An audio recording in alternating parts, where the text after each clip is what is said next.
कोई जाति थी ही नहीं। और अगर आप शास्त्रों को पढ़ेंगे तो उसमें इस वर्ण से इस वर्ण में परिवर्तन होता है। जहां तक कि मनुस्मृति की बात लोग करते हैं, उन मिलावटी श्लोकों को तो पढ़ लेते हैं, लेकिन उसी पुस्तक में जो पुराना है, एक ही जगह कंट्रोवर्शियल श्लोक कैसे हो सकते हैं, जहां पे लिखा है कि वर्ण परिवर्तन किया जा सकता है कर्मों के आधार पे।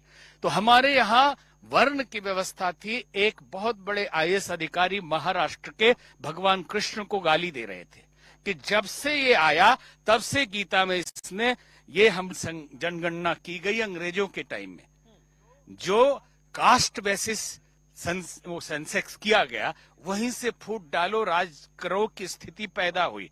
और कास्ट शब्द आया कहां से? अंग्रेजी का भी शब्द नहीं है। स्पेन में यह शब्द पला बढ़ा और उत्पन्न पुर्तगाल में हुआ। यह पुर्तगीज का शब्द है कास्ट, जो कास्ट जाति के लिए प्रयोग ही नहीं होता था।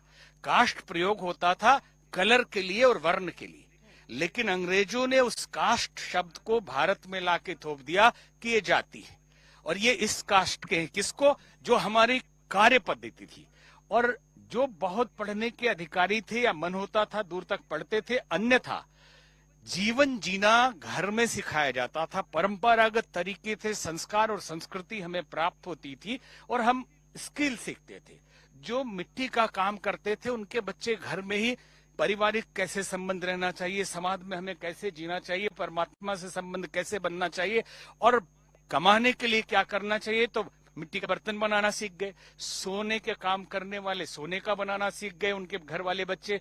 लोहे का काम करने वाला लोहे का बनाना सीख गया। पत्ते का काम करने वाला पत्तल बनाना सीख गया। अब इसको फूट डालो, राज करो ने जातियां बना दी कि मिट्टी का काम करते हैं तो आप कुम्हार जाति से आते हैं, आप लोहे का काम करते हैं तो आप लोहार जाति से आते हैं, आप सोने का काम करते हैं तो आप सुनार जाति से आते हैं। 4 वर्ण में इतनी हजारों जातियां कहां से आ गई?